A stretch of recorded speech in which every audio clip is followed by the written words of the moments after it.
Welcome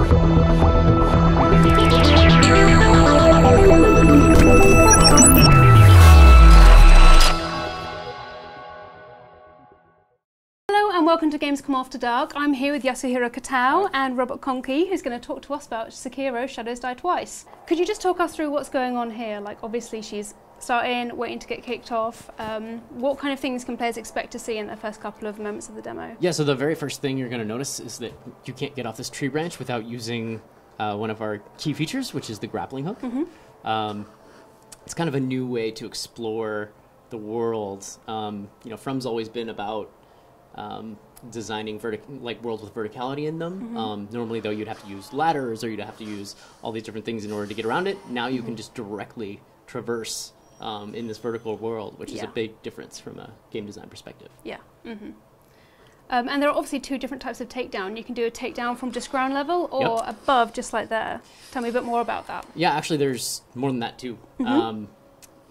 Basically, if you haven't been seen by an enemy yet, you have a chance to pull off what we call a shinobi death blow, which means you can take away a huge amount of health at once. For weaker enemies, that means that you can often one-shot them. For stronger enemies, that might not be enough, and you'll probably have to fight them afterwards. Yeah.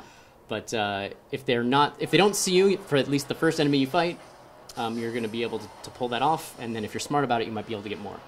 Yeah, of course. So, speaking of bigger enemies, about to fight a Guardian Samurai, tell me a bit about this guy. Yeah, so this is called the Samurai General. He is a mid-boss in the game. He has a variety of moves that can be pretty tough. You need a little bit of experience to really be able to fully counter him. Some of the tricky stuff that he does is actually one of the topics we're talking about this time around. You'll see a big red character appear sometimes when he's attacking, like that. That means it's an unblockable attack. We're calling it a perilous attack. So blocking will not work. It requires a specific response, and there are multiple types. So one is a stab, another is a sweep. So to stop the sweep attack, you have to either perfectly press the block button the second it hits you. That's one way to stop it. Another is to sidestep to get away from it. Or another is the riskiest but potentially most powerful option, which is to press the step button and move towards him, which makes you step on his sword. On his sword? And it does a huge amount of posture damage, which can be a big advantage, but it's also risky. As we can see, the risk didn't pay off in that playthrough. Yeah. Things can quickly go wrong. Yes, A lot of vigilance required. Yes. So a big part of the game is its posture system. Could you just talk me through how that works? Yeah, so the posture system is, as you probably saw during the Samurai General battle, there was a gauge on top of the screen as well as one on the bottom of the screen. The one on top is your opponent's, the one on the bottom is yours. Both of you have these gauges, and the goal is to maximize, to get your opponent's gauge to the max before he gets yours there. And once someone's gauge is at max, they become stunned for a few seconds.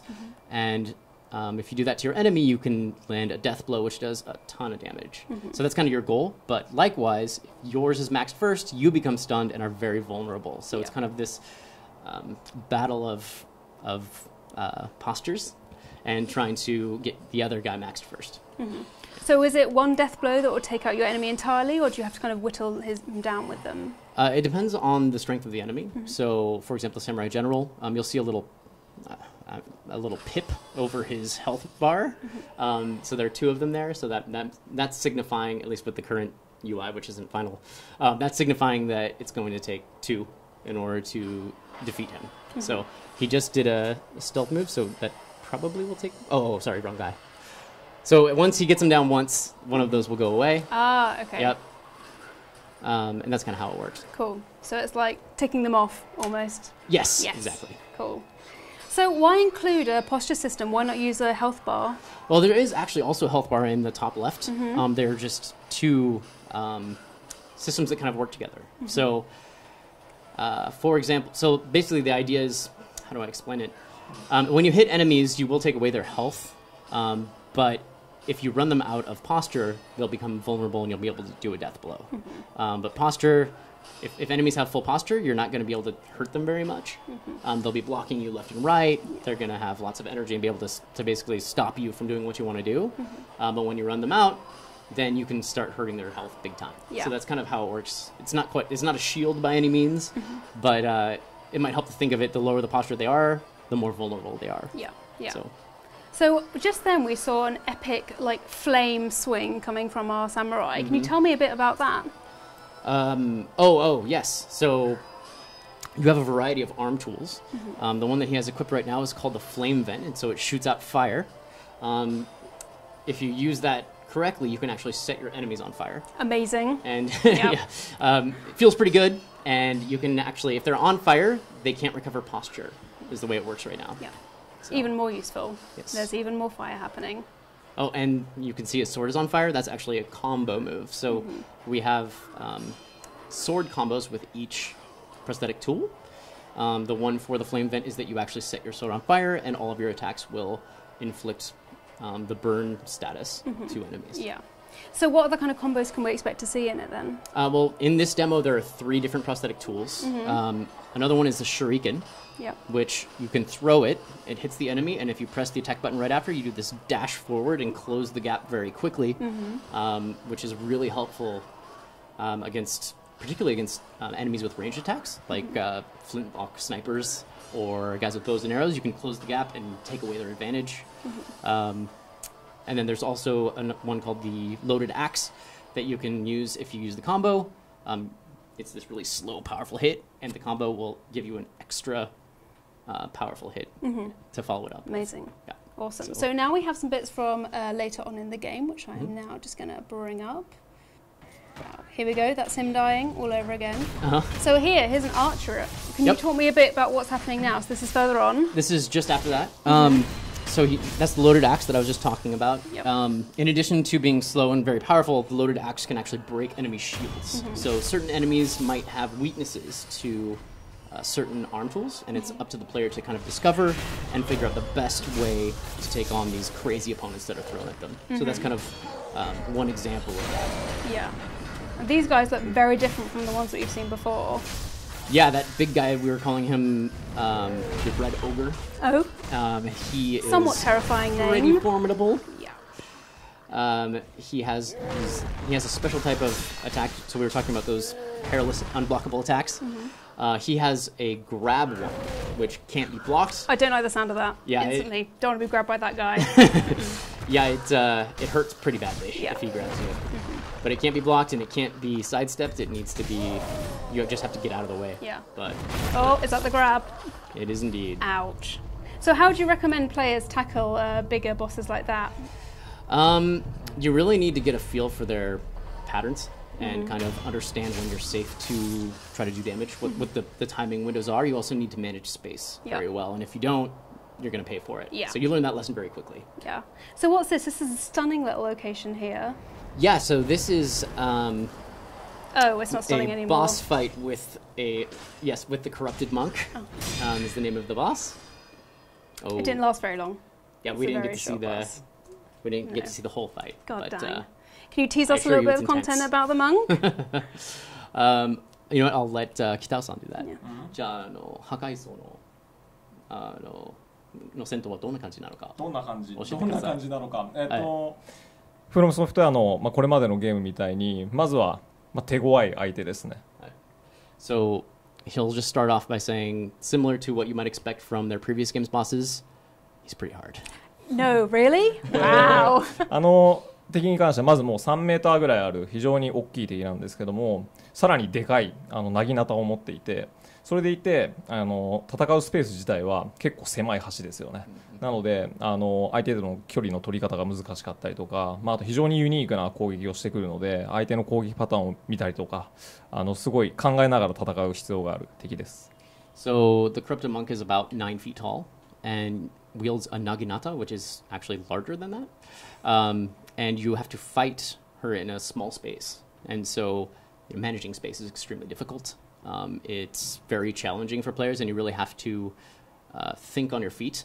And it's not a fight where you just kind of are spamming a button. You really need to very carefully approach and watch carefully in order to succeed. Yeah. あとはそれこそブラッドボーンとかでもあったように、ある程度敵を追い込んだと思ったら大きくその戦闘方法が変わってくるっていうようなヒートアップするようなものもあるので、本当に一筋縄ではいかない相手ですね。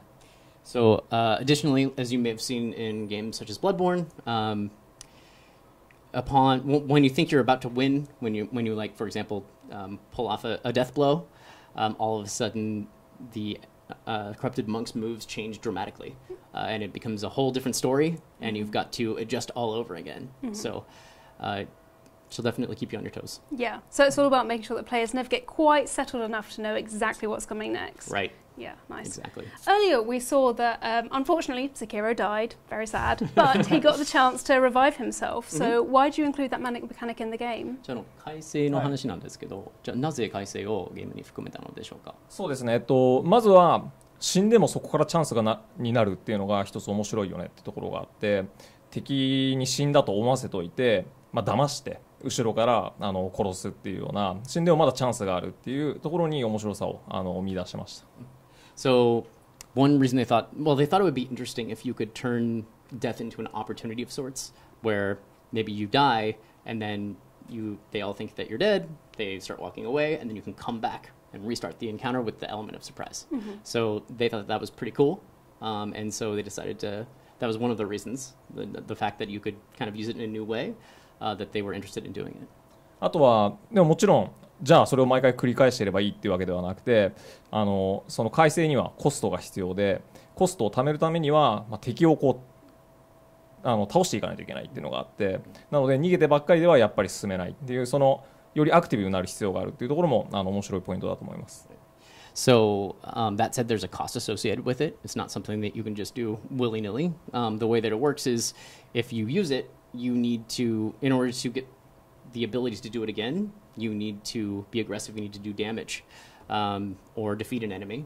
And until you do that, you're not going to be able to use it again. So it kind of encourages the player to, after using this, to become aggressive and not just defensive or running away all the time. You need to, after you use it, you need to get into the fray and make things happen, or you're in big trouble. So it kind of acts like a stealth mechanic in that way. Like, how long can you leave it before you actually die, rather than just enemies thinking you're like dead? ちょっとステルスの要素も一つみたいな感じですね。そうですね。なんかどれぐらいの期間はずっと死んでるままにできます？具体的に何秒っていう感じではないんですけど、そんなに長くはないんです。なので、あのままほっとくと本当に死んでしまうんですね。なのでどうするかっていうのをもちろんすぐに考えなきゃいけないっていう駆け引きがあります。So he doesn't know the exact second count, but he said it's not all that long. So the second that you go down, you kind of have to immediately start thinking of a plan for how you're going to get up. Yeah. You definitely don't want to make sure that you're caught unawares. If there's anything I've learned from Sekiro, it's definitely that. Right. Yeah. So what do you think will surprise players most about Sekiro? じゃあ一番びっくりするところはどこなんでしょうか、セキロに対して。そうですね、これまでのそれこそダークソウルシリーズであるとかブラッドボーンと違う要素っていうのもまたこれから入ってくるので、多分その辺はユーザーさんに喜んで楽しんでいただけるかなというふうに思ってるんですけども、それを言ってしまうとですね、驚いてもらえなくなっちゃうので内緒です。So there's significant things that are quite different from anything they've done in the past, be it Dark Souls or Bloodborne. And he thinks that they will be very surprising. That said, if he were to tell you about it, it would no longer be surprising. So he'd like to keep that a secret if we can.